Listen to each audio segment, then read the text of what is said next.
नमस्ते. काल एक विद्यार्थी फार निराश होता आणि मी त्याला विचारलं की बाबा तू इतका निराश का.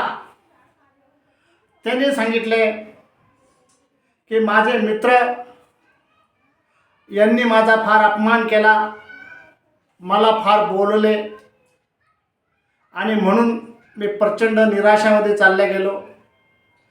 मी त्याला एक उदाहरण सांगितले की एका कुंभाराने आपल्या 2 मुलीचे लग्न केले. एक दिली कुंभाराच्या घरात आणि एक दिली शेतकऱ्याच्या घरात.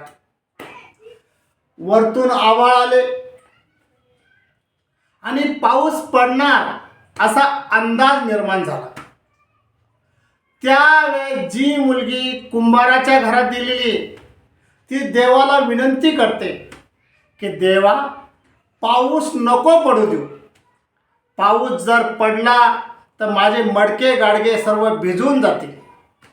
आणि तिची सख्खी बहीण जी शेतकऱ्याच्या घरात दिलेली आहे ती देवाला प्रार्थना करते, देवा पाऊस पडू दे. पाऊस जर नाही पडला तर आमचे पीक बरोबर येणार नाही.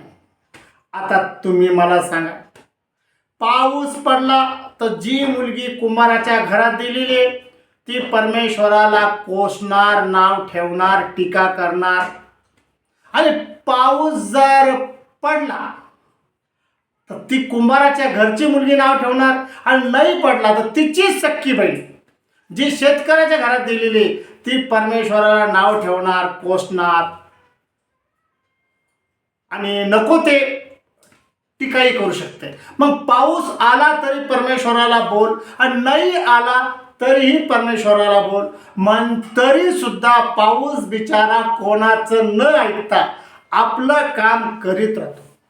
मी त्याला सल्ला दिला हे उदाहरण देऊन की तू पण तुझं काम करीत राहा. लोकांचं काय, तू कितीही चांगला वागला लोक तुला नाव ठेवणारच आहे. म्हणून तू फक्त तुझं काम कर आणि ते पण योग्य मार्गाने काम कर. नमस्कार.